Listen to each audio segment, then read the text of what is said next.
Welcome to the in front of me ASUS Zenfone 9, and I'll show you how to adjust ringtone volume on this device.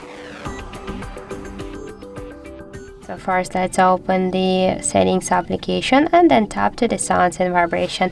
Then you'll see here the ringtone notification volume panel, and just to change it we should hold and swipe to the left or to the right side. There is blue dot. Also, we can make it by the second way, just by press up or down volume button, but first be sure that here in volume button control you have selected the ringtone, not media.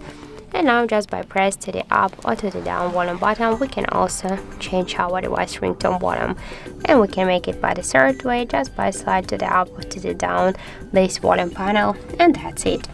So thank you for watching, and if you find this video helpful, don't forget to leave a like, comment and to subscribe our channel.